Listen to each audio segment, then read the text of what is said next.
네, 안녕하세요. 매일 아침 가장 빠르게 만나는 테슬라 미국 주식 소식 아트라운 TV입니다. 옵티머스 로봇의 발전 속도가 정말 빠른 것 같습니다. 테슬라의 슈퍼 로봇 대전이라는 주제로 오늘 말씀을 드릴게요.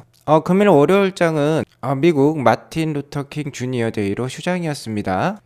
금리는 소폭 오르는 모습 보여주었고요. 유가는 소폭 낮아진 모습 보여주었습니다. 그렇게 큰 변동은 없었어요.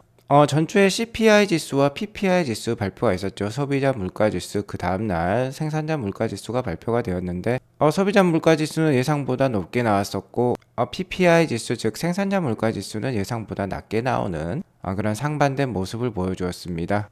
두 가지 물가 지수가 상반된 상황을 보여주면서 FOMC 금리 인하 확률에는 그렇게 큰 영향은 미치지 못했어요. 3월 20일에 시장은 미 연준이 금리 인하를 시작할 것으로 생각을 하고 있는데요. 현재 60%대 후반 정도를 계속 보여주고 있습니다. 다음 FOMC 회의는 1월 31일에 있는데 현재 5.5%인 기준금리가 동결된 확률이 95.3%로서 아마 1월 30일에 가까워질수록 100%에 수렴할 것으로 판단이 됩니다. 자, 그렇기 때문에 1월 31일에 중요한 거는 파월 연주장의 발언이라고 볼 수 있겠고 미 연준의 스탠스라고 볼 수 있겠죠. 연준의 발언 한마디에 따라서 추후 기준금리 인하 시기가 어느 정도 이 확률이 바뀔 수 있고 이것이 주식시장에 큰 영향을 줄 것으로 판단이 됩니다. 계속해서 트래킹해 드리면서 알려드리도록 하겠고요. 전주 테슬라 주가는 좋지 못했어요. 3.67% 금요일날 하락을 하면서 218.89불로 마감을 했는데 전주 막판에 다양한 악재들이 한 번에 터지기도 했죠.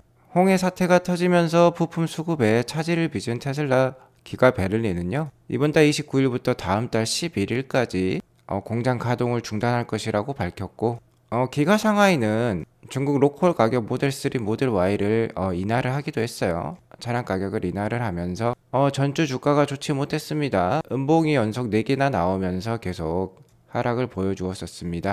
한국 시간 1월 25일 아침 6시경에 테슬라는 4분기 실적 발표를 앞두고 있는데요. 단기적으로는 가장 중요한 이슈라고 볼 수 있겠죠. 실적 발표 전에 미리 좀 주가가 빠지고 있는데 4분기 역대 최대 판매량, 최대 인도량을 기록을 했기 때문에 어닝 레포트는 괜찮을 수 있어요. 하지만 중요한 거는 올해 첫 실적 발표이기 때문에 일론 머스크가 직접 2024년 판매량 가이던스를 제시할 것이라는 건데요. 이 판매량 가이던스에 따라서 주가가 많이 왔다 갔다 할 수 있겠습니다. 매 분기 말에 테슬라 IR팀은요. 기관들로부터 인도량 컨센서스를 취합을 해서 발표를 하는데 이번에 테슬라 IR팀이 취합한 딜리버리 컨센서스는 2024년 217만 대였습니다. 시장의 기대치가 상당히 많이 낮아진 것 같아요. 자, 왜 그러냐면 전년도 180만 대 정도를 납품을 했던 테슬라인데 자, 이것보다 21%밖에 성장하지 않는다라고 기관은 예상을 하고 있다라는 겁니다. 최근 주가 흐름도 그래서 약한 것 같은데요. 자, 기대치가 낮아진 만큼 이번 실적 발표 때 일론이 알려줄 가이던스가 이를 비트할 가능성이 높겠습니다. 일단은 기대치가 낮을수록 주가에는 좋을 수 있어요. 일론 머스크와 테슬라는 매년 최소한 30%에서 많게는 50% 정도 성장을 기대를 하고 있기 때문에 기관들의 이렇게 낮아진 컨센서스는 일단 주가에는 나쁘지 않겠다라고 말씀을 드릴 수 있을 것 같고요. 만약 이번 어닝콜 때 일론이 한 30% 정도 전년 대비 성장률을 얘기한다면 180만 대에다가 30% 성장을 적용하면 234만 대 정도 되거든요. 그러면 기관들의 컨센서스를 훌쩍 뛰어넘는 수량이 나오는 것이기 때문에 주가에도 좋을 수 있을 것 같습니다. 어쨌든 최소한 일론 머스크가 한 220만 대 정도는 얘기를 해주면 그래도 어쨌든 주가의 하방 지지 라인은 가져갈 수도 있겠다라고도 말씀을 드릴 수 있을 것 같네요. 현재 테슬라 주가에 대한 센티먼트, 그러니까 분위기는 좋지 않지만 4분기 실적을 발표를 전후로 해서, 그러니까 1월 25일 전후로 해서 만약 FSD 버전 12에 와이드 릴리즈 발표가 있다라고 하면 주가 분위기가 어느 정도 좋아질 수도 있을 것 같습니다. 자, FSD 버전 12 엔드-투-엔드 AI로 유명한 버전이죠. 더 이상 소프트웨어 코딩이 들어가지 않습니다. 테슬라의 FSD AI 컴퓨터에 비디오 클립이죠. 그러니까 일반 사용자들이 녹화해서 보내온 그 비디오를 입력만 하면 이 버전 12는 스스로 학습하는 그런 엔드투엔드 AI라고 보시면 됩니다. 자, 이게 앞서 말씀드렸듯이 1월 내에, 그러니까 실적 발표 전후에, 빠르면 와이드 릴리즈 될 예정에 있고요. 늦어도 올해 1분기 이내에 와이드 릴리즈 될 예정에 있습니다. 현재 15,000명의 테슬라 임직원에게는 배포가 완료된 상황이고 관련된 사용기가 올라오고 있는데, 테슬라 투자자에게 유명하신 애널리스트죠. 메리츠증권 김준성 위원님이 이번 라스베가스 CES에 참관을 했어요. FSD도 직접 경험을 했다라고 하는데, 버전 12와 관련해서 테슬라 임직원들을 만나서 얘기를 나누었다라고 합니다. 자, 그러다 테슬라 임직원이 곧 일반 사용자들에게 버전 12가 배포될 수 있다라고 얘기를 했어요. 자, 곧이라고 하면 1월 내일 가능성도 높다라는 거죠. 자, 그리고 2024년 중반쯤에는, 그러니까 뭐 6, 7월 달 정도가 되겠네요. 기능이 상당히 완숙할 것이라고 전망을 하고 있습니다. 자, 그러니까 버전 12가 나오고 현재 도저 컴퓨터도 계속해서 설비를 늘리면서 발전시키고 있는 테슬라인데요. 자, 연내에 어느 정도 자율주행 기술이 완숙기에 접어들 수 있다라는 뜻이 되겠습니다. 자, 그렇게 되면 김준성 위원님 말씀에 따르면, 자, 올해 버전 12가 개발이 완료가 되고요. 자, 이를 통해서 대중과 규제기관의 신뢰를 확보할 것으로 지금 기대를 하고 있어요.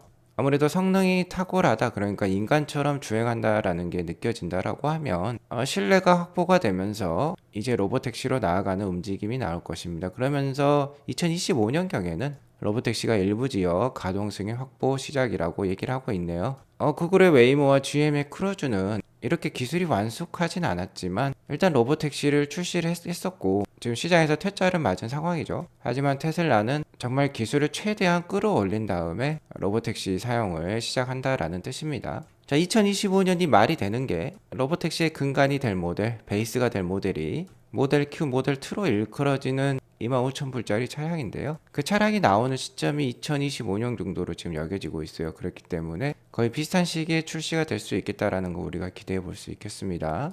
자, 그리고 2026년이 되면은 FSD 소프트웨어와 하드웨어가 다른 업체들에게 라이센싱이 시작될 수 있다라는 거죠. 자, 이렇게 되면 자율주행 기술이, 그러니까 테슬라의 FSD 기술이 현재 테슬라의 슈퍼차저 NACS 방식처럼 미국의 표준이 될 수 있고, 미국의 표준은 곧 글로벌 스탠다드, 그러니까 세계의 표준이 될 수 있는 것이죠. 자, 이런 식으로 나아가면 정말 좋겠습니다. 그러면 지금 주가의 어려움은 정말 한낱 옛 추억으로 기억될 수 있겠죠. 아크 인베스트먼트에 따르면 테슬라의 로보택시, 특히 로보택시 커머셜라이제이션이죠. 그러니까 로보택시의 상용화 시기를 2024년이 확률이 가장 높고 그 다음 확률로 2025년으로 꼽고 있는데요. 그래서 올해에서 연내로 넘어갈 때 나올 수 있다라는 뜻입니다. 그리고 김준성 위원님은 내년 2025년을 예상을 하고 있어요.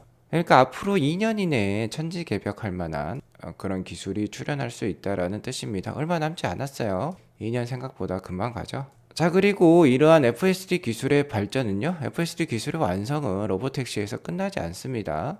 김준성 위원님도 말씀을 해주고 계시지만 FSD 완성은 동시에 노동을 대신할 물리적 인공지능, 즉 로봇이 되겠죠. 로봇 시장의 개화를 의미하는 거예요. 자, 다시 한번 테슬라는 충격적인 영상을 하나 공개를 했어요.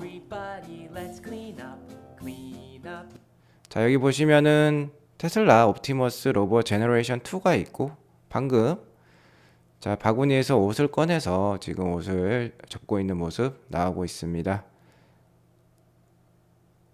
자, 속도는 아직은 생각보다는 좀 느리지만 그래도 집에 이런 로봇 하나 있으면 가사의 일을 상당히 덜 수 있겠죠. 차세대 산업 경쟁에서 가장 큰 경쟁이 저는 로봇이라고 생각이 되는데요. 자, 일단 전기차 전쟁은 지금 상당히 무르익은 상태죠. 뭔가 테슬라와 BYD의 2파전이 되는 듯한 모습이 나오고 있는데, 어쨌든 테슬라가 리더십을 가지고 전기차 전쟁에서는 우위에 서 있다라고 볼 수 있겠습니다. 자, 그리고 자율주행 전쟁은 솔직히 이미 테슬라가 어느 정도 통일을 했다라고 저는 판단을 합니다.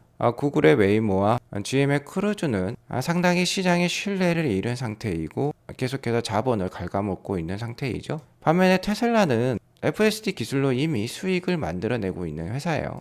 도저 슈퍼컴퓨터까지 직접 만들면서 자율주행을 개발을 하고 있고, 버전 12가 나오면서 상당히 사람처럼 운전을 할 수 있다라는 평가가 많이 나오고 있습니다. 아까 김준성 위원님의 말씀대로라면 2026년에는 어느 정도 테슬라의 기술로 통일이 되는 모습을 우리가 목도할 수 있을 것 같아요. 자, 그리고 로봇 전쟁은 이미 시작을 했습니다. 아직까지 누가 승기를 잡고 있는지 몰라요. 미국 내 피겨 01이라는 로봇 제작 회사가 있는데요. 지금 이렇게 커피 머신을 다룰 수 있는 로봇을 만들어냈습니다. 좀 전에 보셨듯이 테슬라는 이렇게 옷도 접을 수 있는데 당연히 이렇게 커피 타는 것은 일도 아니겠죠. 어쨌든 지금 스코어가 1대1이라는 건데요. 크리스찬 케일님에 따르면은 이케아의 설명서를 보고 가구를 조립할 수 있는 로봇은 언제쯤 나올 수 있을 것인지 궁금해하고 있습니다. 자, 이것도 생각보다 일찍 나올 것 같아요. 지금 실제로 좀 로봇이 이케아의 가구를 조립하고 있는 모습을 확인해 볼 수 있는데요. 국내 회사인 네이버 랩스에서 지금 이렇게 로봇을 가르치고 있는 모습이 나오고 있습니다. 이거는 뭐 비디오로 지금 티칭을 하는 모습은 아니에요. 교육하는 모습은 아니고 사람이 직접 센서를 가지고 이렇게 가르치고 있다라고 보시면 되겠습니다. 사람의 동작을 따라하죠. 여기 보시면 마지막 장면에 자, 이렇게 완성한 모습까지 나오고 있습니다. 곧 이케아의 가구를 조립할 수 있는 로봇도 나올 수 있을 것 같아요. 자, 이렇게 세상의 발전 속도가 빠릅니다. 자, 이런 로봇들이 나오면 암울한 미래 상황이 좀 펼쳐질 수도 있어요. 인간들의 일자리가 하나둘씩 로봇에게 점령당하면서 사람의 설 자리가 줄어들 수 있는 것이죠. 그렇기 때문에 이렇게 로봇과 자율주행 기술을 잘 만드는 회사를 우리가 꼭 투자를 해야 될 것 같습니다. 우리의 노동소득을요, 자본소득으로 빨리 바꿔놓을 필요가 있겠어요. 그리고 사이버 트럭도 좀 궁금하실 건데 여기 보시면 사이버 트럭의 운전 모습이 나오는데요. 사이버 트럭은 엄청나게 큰 픽업 트럭인데 좀 전에 이렇게 크게 거의 90도 회전을 하는데 거의 이 스티어링 휠을 거의 한 45도밖에 안 돌린 모습 나왔죠. 이 정도 한 45도만 꺾었습니다. 90도 꺾는데. 자, 이게 바로 스티어 바이 와이어라는 기술입니다. 자, 이 영상을 보면 제대로 알 수 있어요. 같은 회전을 하고 있는데 모델 X 같은 경우는 거의 180도를 돌렸지만 사이버 트럭 같은 경우는 거의 많이 돌리지 않았어요.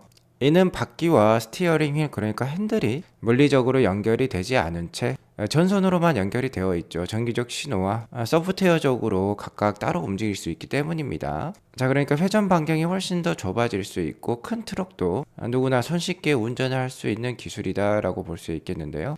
게임 체인저 기술 중에 하나라고 볼 수 있어요. 자, 이렇게 사용이 편리하게 되면 많은 미국인들이 역시나 다음 픽업 트럭으로는 사이버 트럭을 택할 것으로 판단이 됩니다. 자, 올해부터 아마도 글로벌 전기차 침투율이 전반적으로 약 한 15%에 도달할 것으로 판단이 되는데 15%가 캐즘이라고 말씀을 드려야죠. 더 캐즘 여기 적혀 있지 않습니까?